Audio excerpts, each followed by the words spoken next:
Hello, Braveheart. Welcome to Stretching and Strengthening with Aunt Angel. That's me.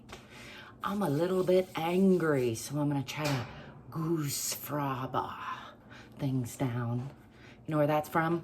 Put in the comments if you know what I'm referring to. I know I'm dating myself. It's not the only way I'm dating myself. I like to remind us all there's not one way to do this whole living thing, this whole loving yourself a little bit more thing, this whole letting go of stress thing. However you're doing it, I hope that you will listen to your own body, follow your own lead. You can follow my lead a little bit if you like, if it works for you, but make sure you don't do anything that hurts. Make sure you remember that you don't have to wear a special outfit. Clearly, you don't have to brush your hair. You don't need a special routine even to check in with yourself, to take a couple deep breaths and let go of some stress. I'm reminding me as much as I'm reminding you. Let's get to it though. I'm gonna, as usual, start with a little free arm swinging and a little lighting adjustment. I don't know how that thing keeps readjusting itself back into my eyes, but that's better. Let's start with some shoulder shrugs and heavy sighs. Just breathing in, lifting the shoulders, breathing in a little bit more, and then just letting it go. Let the arms swing too. Let's do a couple more of those. Breathing in, lifting the shoulders, maybe add the fingers and toes, pelvic floor, breathe in a little bit more, and then just letting it go. And one more. Breathing in, tensing up, breathing in a little bit more, and then I encourage you to try out different kinds of sighs, see if any of them work better than others for you. I like them all. I'm still exploring them. Let's do a little bit of full body stretching while we're here. I'm gonna start by taking a couple more breaths, bringing my awareness into the bottoms of my feet. You can root yourself into the center of the earth if you're following along. And then let's start with stepping back with the left foot into a nice, strong, hopefully not wobbling over, warrior pose, or just a moderate lunge, you might call it. And then pull that back hip forward and the forward hip back and tuck the tailbone under, push into that back heel. Check that your front knee isn't crunching past your front toes, and if it is, then you can adjust a little bit wider. Again, looking for about a perpendicular line with the hips and parallel lines with the feet, more or less. I tend to keep that back foot on a little bit of an angle for stability. It's probably more important not to fall over than to have your feet perfect. Pretty sure that's true. Let's lift the arms. Still working on feeling that nice, strong core line. I'm gonna bring the arms back up, checking in on the shoulders if they're not riding up. And then let's go to the offside, coming up on that back toe and still continuing to pull that back hip forward, forward hip back. Look out past your back fingertips if you can, and check in on the alignment on the front ones. Fingertips, that is. And then let's come down into a deeper lunge, sliding that back foot out on the toes. Bring your left hand down on the inside of your right leg. So offside, closing the hips, and lift that right arm to gaze up past those fingertips. All good for the balance and focus. And then bringing this arm around, reach for that opposite hip for an additional twist. Just giving all those organs a nice little hug, little wringing out, little checking in on. And then unwind all that. Let's bring your hand down on the outside of that front leg and straighten that front leg, draping your upper body over your lower body, pushing into that back heel, aiming your chin for your toes. Nice long line through the upper body, long lines through the lower body.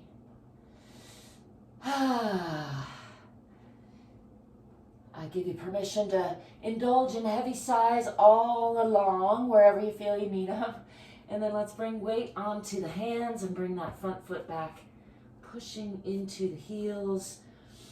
Palms are nice and strong, fingers are wide. Pushing the hips back toward the wall behind, pressing down in those heels. I'm going to walk forward just a little bit and set my glasses down before I drop them.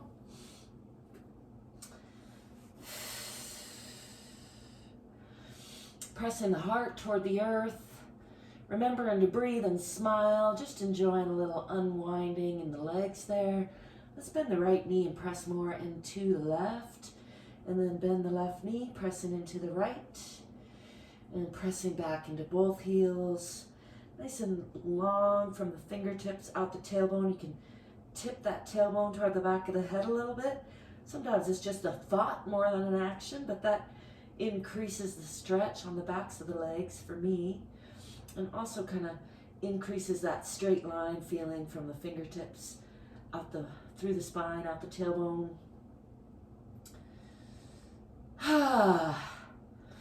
And then let's bring the body forward through a plank position or a chaturanga. And then sliding those back toes out as is needed. And slowly lowering the knees and the hips all the way to the floor. Let those toes go if that's comfortable. And just enjoy a nice long stretch through the front of the body. Lifting the chin toward the sky, pushing up in the shoulders, through the palms, nice and strong. And I like to just take a couple breaths here, let that belly go, just enjoy a little relaxation, long stretch all the way from the pelvic bone up to the chin, if you can feel that line. Making sure not to crunch or collapse in the shoulders there. I'm gonna bring the hips back and stop at about a 90-degree angle and then slide these hands out into an extended puppy pose or Tana Shishosana, one of my favorites. Bringing the forehead down toward the floor, still extending those arms. Keeping active through the stomach and the lower body. And trying to get to a point of maybe rest or relaxation here through the shoulders and arms. Let's walk these hands back and come into a tabletop position, relatively flat back. Again, checking with the hands that they're under the shoulders, knees are under the hips. And then let's pull up in the abdomen, tuck the tailbone, tuck your chin, pressing through the palms, through the shoulders, and feeling a nice rounding sensation side to side and front back in the spine. This is called Marjariasana or cat position. Comes with usually an exhale, pulling up in the abdomen, and then let's pair that with cow or Bitilasana, dropping the belly, breathing into the belly, lifting through the chest and the eyes, still pressing through the palms, lifting the tailbone, tipping it back a little bit toward the back of the head, and then exhale again into cat. And inhale.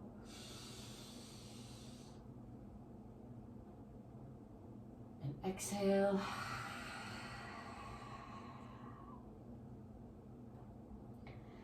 And inhale.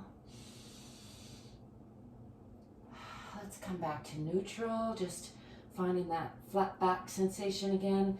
Tuck your toes under, lift your hips, and come back into Adho Mukha or downward facing dog.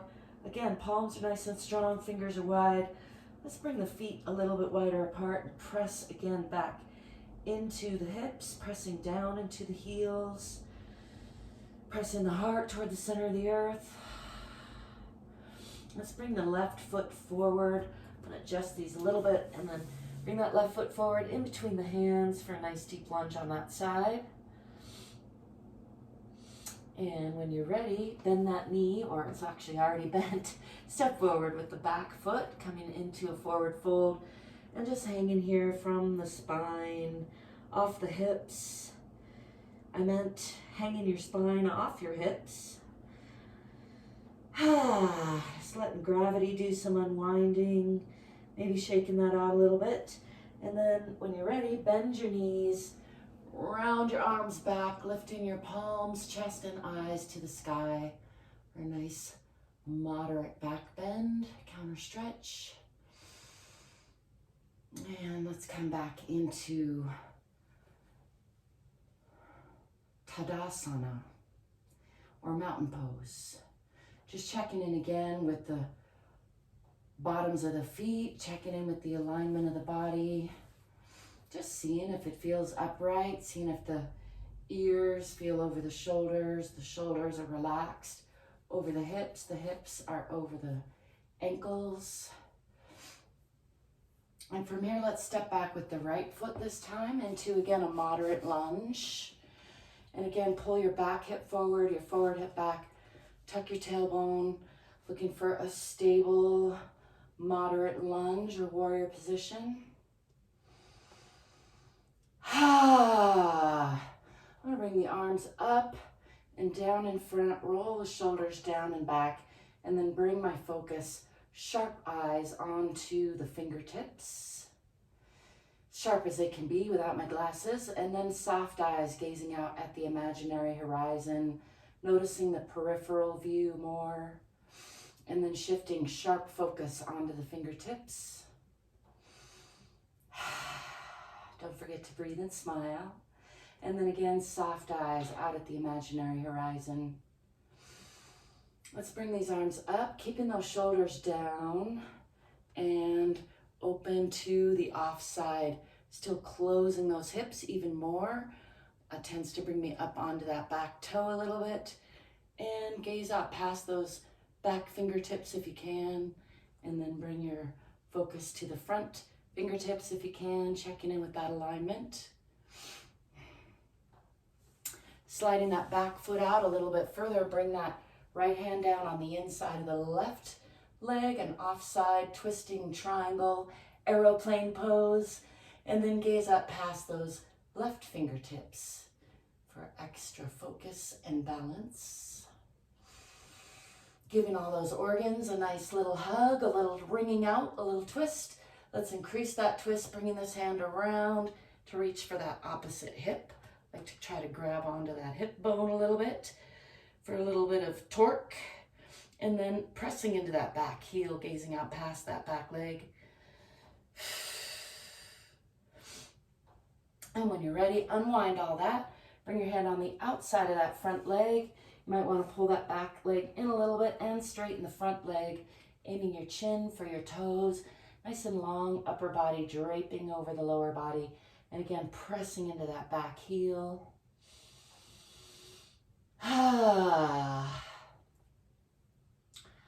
Just enjoying that, lengthening for a breath or two.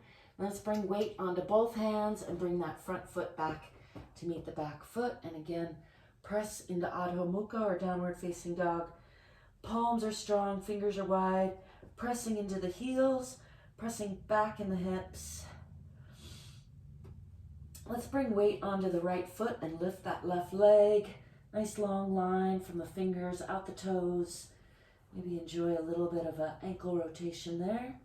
For good measure, keeping that hip closed at first and then opening the hip. I like to look over the opposite shoulder. And again, practice a little ankle rotation, which I generally find challenging.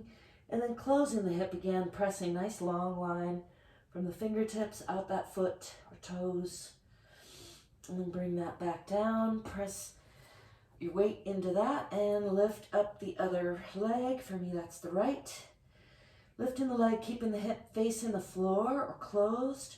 Looking for a nice long line from fingertips to toes. Let's give that ankle a rotation. And then open the hips, looking over that opposite shoulder. Make eye contact with that foot if you can, which makes it even more challenging to rotate that ankle for me.